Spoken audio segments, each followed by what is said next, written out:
Bab 15. Biarkan aku memanggilmu ayah. Setelah kepergian Adnan dan keluarganya, Saga kembali mendatangi Geo. Apa kamu baik-baik saja? Saga memegang bahu Geo. Saya baik-baik saja, Tuan. Balas Geo sambil membersihkan luka pada hidungnya. Ayo kita ke rumah sakit.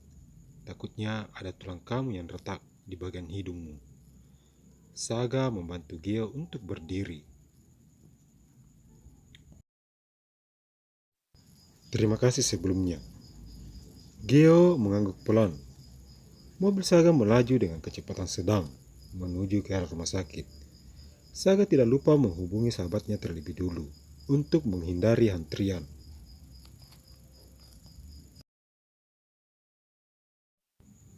Tidak lama kemudian, mobil yang mereka tumpangi sudah berada di halaman rumah sakit. Halo Rian, sekarang kami sudah berada di parkiran. Apa boleh kami langsung menuju ke ruanganmu?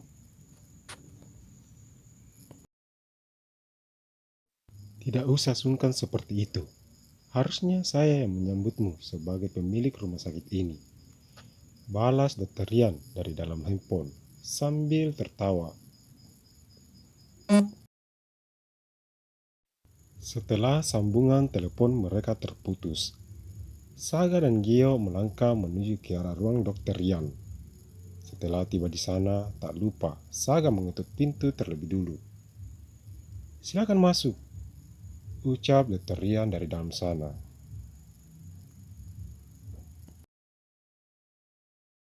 Saga dan Gio melangkah masuk mendekat ke arah Dr. Rian yang sedang duduk di kursi depan meja kerjanya. Dr. Rian mempersilahkan Gio berbaring sedangkan Saga berdiri di samping tempat tidur. Dr. Rian mulai membersihkan luka Gio sebelum memeriksanya. Tidak butuh waktu lama, Dr. Rian memanggil Saga untuk membicarakan sesuatu di meja kerjanya. Sementara Gio masih dibiarkan berbaring di ranjang pasien. Kondisinya baik-baik saja. Bagian tulang hidungnya masih kokoh. Cuma bagian rahangnya sedikit bengkak, tetapi itu akan cepat sembuh bila dia meminum obat sesuai anjuran. Ucap Dr. Rian kepada Saga. Terima kasih banyak atas bantuanmu, Rian. Hening sesaat. Sebenarnya apa yang terjadi pada anak itu? Kenapa sampai wajahnya banyak luka? Panjang ceritanya. Intinya, bosnya memukulnya karena masalah kecil.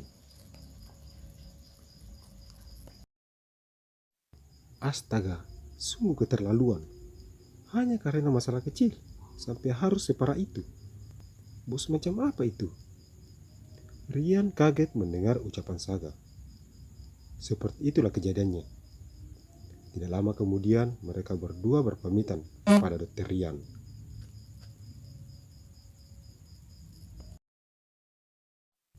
Saga membawa Geo ke rumahnya agar bisa istirahat untuk beberapa saat. Mobil mewah Saga tiba di depan gerbang. Pasapam membuka pintu dan mempersilakannya untuk masuk.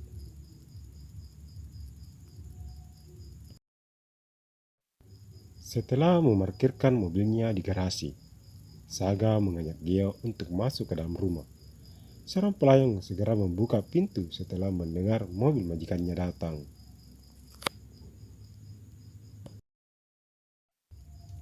Nak, silakan masuk, ajak Saga pada Geo. Terima kasih Tuan. Saga membawa Geo ke sebuah kamar besar dalam rumah tersebut. Tunggu di sini sebentar, biar aku menyuruh bibi menyiapkan makanan. Setelah itu minumlah obatmu yang diberi Dr. Rian tadi padamu. Dia tidak menjawab, dia hanya mengangguk pelan. Saga pun segera keluar dari dalam kamar.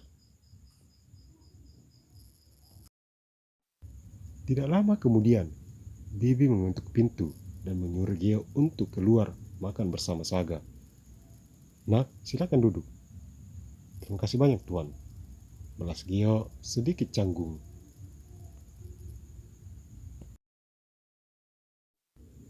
Makan yang banyak, agar kondisimu cepat membaik. Dan jangan lupa sehabis makan, kamu harus meminum obat yang diberikan dokter tadi padamu. Kembali sekali lagi, Saga mengingatkan Gio. Kembali, Gio menganggukkan kepalanya. Keduanya mulai menyantap hidangan di atas meja, tanpa ada sedikit pun suara keluar dari mulut mereka. Tidak lama kemudian, mereka berdua menyelesaikan makan malam mereka. Pergilah ke kamar terlebih dulu untuk membersihkan diri. Pakaian ganti sudah Bibi siapkan untukmu. Baik Tuan, dan sekali lagi terima kasih atas kebaikan Tuan ini. Hampir 30 menit, Gio mandi dan keluar dari dalam kamar mandi dengan berpakaian sudah lengkap. Gio beranjak ke ruang tamu untuk menemui Saga. Selamat malam Tuan, ucap Gio pada Saga yang saat itu sedang duduk di ruang tamu. Malam nak, silakan duduk. Apa lukamu masih terasa sakit? Sudah mendingan Tuan, tapi memarnya masih kelihatan. Balas Gio setelah duduk berhadapan dengan Saga. Syukurlah kalau begitu. Tuan, apa boleh saya menginap di sini barang satu malam? Saya takut ibu dan nenek khawatir bila melihat kondisiku seperti ini. Wajah Gio sedikit memelas. Boleh saja, tapi kamu harus meminta izin pada mereka dulu, agar mereka tidak khawatir padamu. Betulkah Tuan? Astaga, kenapa aku sampai lupa hal itu? Gio mengambil handphonenya dari dalam saku celananya dan mencari kontak ibunya. Halo nak, kamu di mana? Suara Melati sedikit terdengar panik.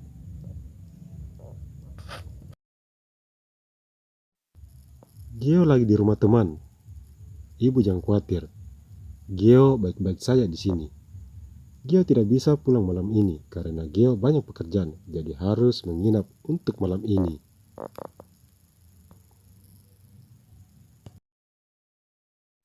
Baiklah, kamu jaga kesehatan. Jangan terlalu memaksakan diri untuk bekerja. Dan tidur, jangan terlalu larut. Iya Bu, kalau begitu, Gio sudah dulu. Salam sama nenek. Setelah memutuskan sambungan teleponnya, Gio menatap ke arah Saga. Apa benar Tuan mengizinkan saya tinggal semalam di sini? Aku mempersilakanmu. Mulai sekarang kamu jangan panggil Tuan lagi. Terus saya harus panggil apa? Terserah, asal membuatmu merasa nyaman. Bolehkah saya memanggil Anda dengan sebutan ayah? Gio menunduk. Dia yakin permintaannya kali ini tidak akan dikabulkan. Hening sesaat. Raut wajah Gio mulai ketakutan kalau Saga akan marah besar dengan permintaannya itu. Tiba-tiba Saga tersenyum lebar. Dia merasa sangat bahagia. Baru kali ini ada anak yang berani memanggilnya ayah.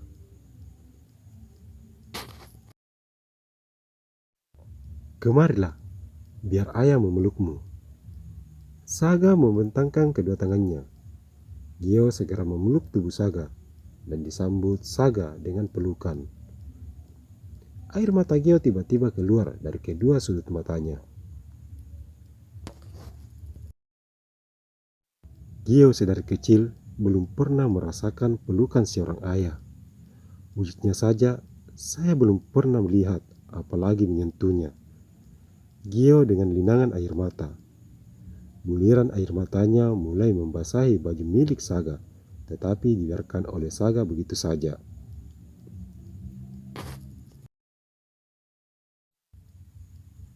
Dalam hati Saga mengerti apa yang dirasakan Gio selama ini. Sudah hampir 10 menit Gio memeluknya hingga Saga mulai merasa gelisah.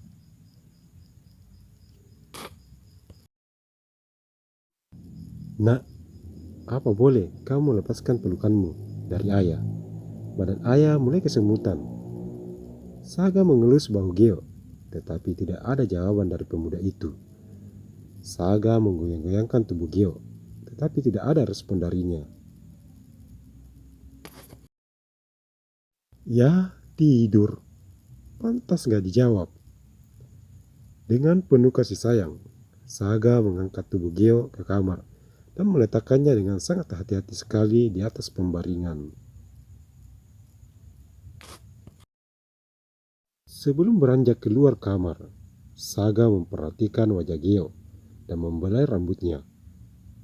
Kenapa wajahnya mirip sekali dengan Melati? Kenapa setiap hal selalu ada Melati di pikiranku? Saga mengucap rambutnya, lalu segera keluar dari dalam kamar dan tidak lupa menutup pintu.